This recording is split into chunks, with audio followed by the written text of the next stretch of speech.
परमेश्वर का हम धन्यवाद करते हैं सभी मसीह भाई बहनों को। जय मसीह की। मेरे प्यारो, मैं आज का वचन लाया हूं आपके लिए। आप वचन को सुने और प्रभु का आशीष पाए। तो मैं वचन पढ़ता हूं कि जो किसान लोग होते हैं, खेती करते हैं, या जो व्यक्ति पैसे के लिए दौड़ता रहता है, उन दोनों के लिए मैं वचन लाया हूं। आप उसको सुने और समझे कि परमेश्वर के वचन क्या कहता है। तो मैं वचन को पढ़ रहा हूं, आप उसे ध्यान से सुने। जो लोग नए, कृपया इस चैनल को सब्सक्राइब कर दे। तो यहां पर सब उपदेशक अध्याय 5 वचन 9, भूमि की उपज सबके लिए है, वरन खेती से राजा का भी काम निकलता है। हालेलुया।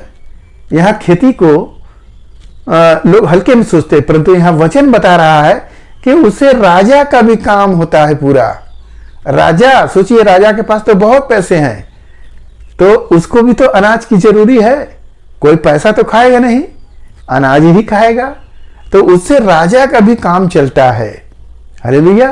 तो किसान लोग, जो खेती करने वाले लोग हों, वो इस वचन को सुन के आनंदित होंगे कि किसान होना बड़े गर्व की बात है कि एक दूसरे का वो मदद भी करते हैं। वो खुद तो अपना पेट पालते ही हैं और दूसरों को भी वो अनाज देते हैं। हालेलुया। चाहे बेच के, चाहे जैसे भी। तो यहाँ किसानी करना बड़े गर्व की बात है। वचन में लिखा है कि उससे राजा का भी काम चलता है। हालेलुया। तो मेरे प्यारे, इस वचन से आपको कितना खुशी होगा। जो किसान भाई होंगे वो कितना आनंदित होंगे। और मैं एक वचन पढ़ता हूं, उसे भी आप सुने। 10वें आयत में लिखा है, जो रुपए से प्रीति रखता है वह रुपए से तृप्त न होगा, और न जो बहुत धन से प्रीति रखता है लाभ से, यह भी व्यर्थ है। हालेलुया। यहां सब उपदेशक कर रहा है कि जो लोग रुपए से प्रीति रखते हैं वो रुपए से तृप्त नहीं होंगे। यानी कि आपके पास जितना भी पैसा आएगा वो कम ही है। यदि कोई को खाना खिलाया जाए तो वो खाना खाने के बाद कहेगा कि अब मेरा पेट भर गया, अब मैं तृप्त हो गया, अब मेरी इच्छा नहीं रही। परंतु यहां आपका तृप्ति नहीं है। लिखा है वचन में कि जो पैसा आदमी रखता है, अगर वो 10,000 रखे तो कुछ दिन के बाद उसे 10,000 और चाहिए, उसके बाद और चाहिए। यह जीवन पर्यंत वो जुटाता ही रहता है और उससे वो तृप्त नहीं होता है। धन्यवाद हो प्रभु यीशु मसीह का कि जो कितनों को प्रभु तृप्त किए हैं, और वो जो कुछ भी मिलता है उसी में संतोष करता है। तो मेरे प्यारों, जो रुपए के पीछे दौड़ता है और दौड़ दौड़कर अंत में उसे क्या मिलता है, या जो लिखा है कि जो बहुत धन से प्रीति रखता है, धन की बहुत धन हो जाए हमारे पास, खेती बाड़ी हो जाए, और उसके बाद बहुत से जानवर हो जाए, सोना चांदी हो जाए, वो उससे व्यर्थ जो लोग रखते हैं कि ये हो जाए मेरे पास तो मैं खुश होऊंगा, तो उससे भी आप खुश नहीं होंगे, वो भी कम ही रहेगा। अब बताइए कि इन सब चीजों से क्या इंसान खुश हो सकता है?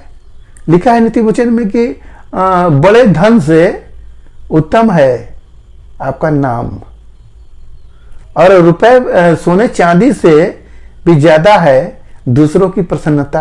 ये सोचिए कि जो दूसरा लोग प्रसन्न होते हैं उसके आगे सोना चांदी फेल है। खुशी के आगे सोना चांदी आपको उतना खुशी नहीं दे सकता, क्योंकि आपको सोना चांदी मिलने के बाद आप उसको चिंता करेंगे तो आप खुशी कैसे दे सकता है। परंतु उसके लिए भी लोग रात दिन एक किए हैं। हालेलुया। मेरे प्यारो, आज समझिए कि प्रभु का वचन आपको क्या कह रहा है कि उसके पीछे दौड़ोगे तो कोई लाभ नहीं। जो कुछ भी है आपके पास उसमें ही हमें क्या करना है? खुश रहना है, संतुष्ट होना है। जो प्रभु ने दिया है वो बहुत दिया है, ऐसा समझकर अपना जीवन बिताओ। ऐसा नहीं कि उस पैसे के पीछे दौड़ते दौड़ते आप कोई बीमारी के शिकार न हो जाओ, कि जो जुटने के बाद वह सारा पैसा आपका डॉक्टर के पास चला जाएगा। तो उस बात पर ध्यान करें, जो भी मिला है वो बहुत है, और जो आवश्यकता है आपकी वो प्रभु आपको देगा, प्रभु आपको सब देगा। तो इस बात में हमें आनंदित होना चाहिए कि मैं प्रभु के पास हूं, यीशु मसीह राजा मुझे जो कुछ भी दे रहा है मैं उससे पूरी जीवन जी सकता हूं।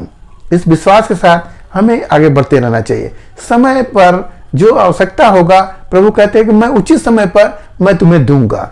तो जब आपकी आवश्यकता होगी प्रभु आपको दे ही देंगे। हालेलुया। तो मेरे प्यारों, इस वचन से आपको जो कुछ मिला उस पर ध्यान करें, प्रभु आपको आशीष देंगे।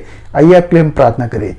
महान परमेश्वर, हम आपका धन्यवाद करते हैं इस मसराया आज के दिन प्रभु, जो वचन मिला, जितने सुने प्रभु उन्हें आशीष मिले प्रभु, धन संपत्ति प्रभु हालेलुया कमाने वाले उसे कभी तृप्त नहीं होते हैं। हे प्रभु, उनका तृप्ति कहीं नहीं है, मगर हे यीशु मसीह राजा जो आपको पा लिया है पिता, उसको आप शांति दे दिए हैं, वो तृप्त हो गया। मेरे प्रभु, आपका दया अनुग्रह प्रेम जिस भाई ने इसे कार्यक्रम देखे उनके जीवन में होती रहे। धन्यवाद करते हुए प्रार्थना यीशु मसीह के नाम में, आमीन।